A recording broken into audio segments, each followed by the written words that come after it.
براہ راست لے چلتے ہیں، وزیر اعظم عمران خان اظہار خیال کر رہے ہیں۔ افغان کا پیس پروسیس ہے افغانستان کا۔ پہلے تو مجھے بڑی خوشی ہوئی کہ یہ پہلی دفعہ اب امریکہ بھی ریکگنائز کرتا ہے کہ جو ہم تحریک انصاف اور ہم 15 سال سے کہہ رہے تھے کہ کوئی بھی ملٹری سلوشن افغانستان کی نہیں ہے، اب یہ سب تسلیم کرتے ہیں۔ اور مجھے خوشی ہوئی سن کے کہ انہوں نے خود کہا کہ جو ہمارا پی ٹی آئی کا موقف تھا وہ ٹھیک تھا۔ انہوں نے زلمے خلیل زاد اور ڈیلیگیشن نے یہ چیز تسلیم کی، اور وہ ہماری ہیلپ چاہ رہے ہیں کہ ہم افغانستان کے اندر اب امن قائم کروائیں، طالبان کے اوپر جو بھی انفلوئنس پاکستان کا وہ استعمال کریں۔ تو مجھے ایک تو یہ خوشی ہوئی، اللہ الحق ہے، سچ اس کا سامنے آ ہی جاتا ہے۔ تو آج ہم مین پاکستان اپنا رول پلے کر رہا ہے، جو میں ہمیشہ سمجھتا تھا کہ بجائے ڈو مور کرنے کے ہمارا رول ہی یہ تھا کہ ہم اپنے افغانستان کے اندر امن کروانے کی کوشش کریں، ڈائلاگ اور پیس پروسیس کے تھرو اور پولیٹیکل سیٹلمنٹ کے تھرو۔ تو وہ انشاءاللہ ہم پورا زور لگائیں گے، اب کریں گے، اور پہلے بھی ہمیں کرنا چاہیے تھا، لیکن ہمیں ایک ایسے ملک کو ٹریٹ کیا گیا تھا کہ ہمیں ایڈ دی جا رہی ہے کسی کی جنگ لڑنے کے لیے۔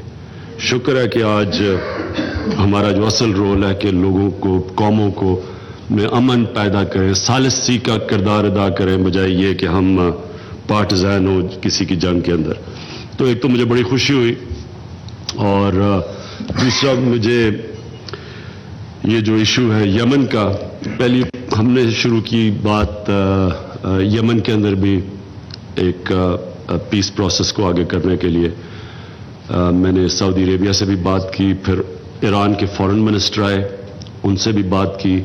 ایران کے فارن منسٹر نے پوری گو ہیڈ دی کہ اب کوشش کرے پاکستان یہ جو جنگ ہو رہی ہے یمن کے اندر اس کو ختم کیا جائے۔ تو اس میں بھی انشاءاللہ ہم پوری کوشش کریں گے۔ اور تیسری چیز کرتارپور، یہ ایک اس کو رنگ بدقسمتی سے ہندوستان میں انہوں نے ایسا دیا ہے کہ جس طرح یہ کوئی پولیٹیکل ایڈوانٹیج گین کرنے کی تھی۔ یہ ہمیں جب میری جو سویرنگ ان تھی ادھر، جب نوجوت سدھو آئے تو تب یہ بات شروع ہوئی، اور مجھے بڑی خوشی ہے کہ ہم نے یہ بڑے ساری گورنمنٹ آن بورڈ، ہم نے پورا زور لگایا اس کے اوپر، اور ایک ایسا ایونٹ کریٹ کیا جو ایک یہ نہیں کہ جو ہمارا فرض ہے، اور ہمیں آگے بھی یہ کرنا چاہیے کہ اگر کسی بھی کئی لوگوں کی سیکرڈ پلیسز ہیں، یہاں باقی بدھسٹ کی ہیں، ہندوؤں کی ہیں، یہاں سکھوں کی ہیں، تو ہمیں مدد کرنی چاہیے، ان کو آنے دینا چاہیے یا ان کے لیے فیسیلیٹیٹ کرنا چاہیے۔ یہ تحریک انصاف کی مینیفیسٹو کا حصہ ہے، یہ کوئی ہم نئی چیز نہیں کر رہے۔ اور مجھے بڑا خاص طور پہ سکھ کمیونٹی سے جو ہمیں رسپانس ملا ہے، مجھے بڑی خوشی ہوئی، کیونکہ وہ کرتارپور ان کے لیے جس طرح ہمارے لیے مسلمانوں کے لیے مدینہ ہے، اس طرح ان کے لیے کرتارپور ہے۔ تو وہاں بڑا ایک اچھا رسپانس کیا، اور ہم امید رکھتے ہیں کہ ہندوستان بھی اب آگے رسپونڈ کرے گا اس پہ۔ تیسری چیز جو میں بات کرنا چاہتا تھا وہ اکانومی کے اوپر۔ یہاں میں ایک بڑے مشکل سرکمسٹانسز کے اندر ہماری جو اکنامک ٹیم نے پرفارم کیا ہے، میں آج ان کو کریڈٹ دینا چاہتا ہوں۔ اس میں فائنانس منسٹری، اس میں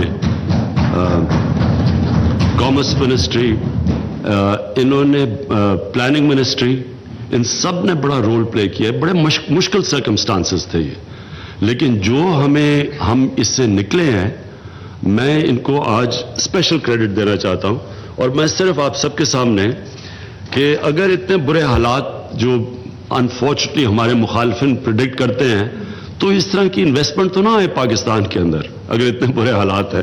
تو میں صرف آپ سب کے لیے موٹی انویسٹمنٹ بتاتا ہوں کہ سزوکی، ان کے چیئرمین آئے مجھے ملنے کے لیے، انہوں نے $450 ملین کی انویسٹمنٹ کا فیصلہ کیا۔ کوک نے $500 ملین کی انویسٹمنٹ کا، پیپسی نے $400 ملین کی انویسٹمنٹ کا، ایکسون جو دنیا میں سب سے بڑی گیس ڈرلنگ ایکسپلوریشن کمپنی ہے، وہ 27 سال کے بعد پاکستان میں آئی ہے، انہوں نے $200 ملین کی امیڈیٹلی انویسٹمنٹ کرنے کا فیصلہ کیا۔ اور جو اصل آف شور ایکسپلوریشن کر رہے ہیں، انشاءاللہ اگلی گرمیوں میں ہمیں پتہ چلے گا وہ یہ سمجھ رہے ہیں کہ اگلی گرمیوں تک انہوں نے اپنی رگز لے کے آ رہے ہیں, اگلی گرمیوں تک ہمیں پتہ چل جائے گا کہ وہ کتنا بڑا گیس کا ریزرو ہے آف شور, اور وہ بہت آپٹمسٹک ہیں, بہت پیسہ خرچ کر رہے ہیں اس کو ایکسپلور کرنے کے لیے. اور فونٹن کے ساتھ جوائنٹ پارٹنرشپ ہے پاکستانی کمپنی کی, اس نے $400 ملین کی انویسٹمنٹ فوری کرنے کا فیصلہ کیا اور آگے جا کے $900 ملین, اور وہ پہلی کار مینوفیکچرنگ کمپنی, یعنی مکمل طور پہ کار پاکستان میں مینوفیکچر بھی ہوگی, اور ٹیکنالوجی ٹرانسفر کے لیے انہوں نے باقاعدہ اسکول کھولیں گے جو ٹرین کریں گے ہمارے لوگوں کو سکلز کے اندر. اس لیے تو میں صرف یہ کہہ رہا ہوں کہ یہ ہماری اکنامک ٹیم کو کریڈٹ جاتا ہے کہ ان مشکل حالات میں انہوں نے اس طرح کی ایک ایٹماسفیئر بنایا کہ لوگ آ رہے ہیں انویسٹمنٹ کرنے, اور اصل میں ملک تو انویسٹمنٹ سے اٹھتا ہے. اگر چائنا اٹھا تھا تو چائنیز کی جو لیڈرشپ تھی انہوں نے پلان کر کے انویسٹمنٹ اٹریکٹ کی تھی چائنا کے اندر, اور اس کے ٹریننگ اور ٹیکنالوجی ٹرانسفر ہوا اور وہ پھر آگے گئے. تو میں صرف آپ کو اپڈیٹ کرنا چاہتا تھا. وزیر اعظم عمران خان وفاقی کابینہ کے اجلاس سے اظہار خیال کر رہے ہیں. ان کا کہنا ہے کہ افغان امن عمل پر زلمے خلیلزاد سے ملاقات ہوئی. ہم 15 سال سے کہہ رہے ہیں کہ افغان مسئلے کا حل سیاسی ہے, افغان مسئلے کا کوئی فوجی حل نہیں ہے. زلمے خلیلزاد کی قیادت میں وفد نے اس بات پر بھی اتفاق کیا. زلمے خلیلزاد کو امریکی صدر ٹرمپ نے افغان مفاہمتی عمل کے لیے بھیجا تھا. انہوں نے مزید کہا کہ یمن میں جنگ ہو رہی ہے, پوری کوشش ہے کہ جنگ ختم ہو.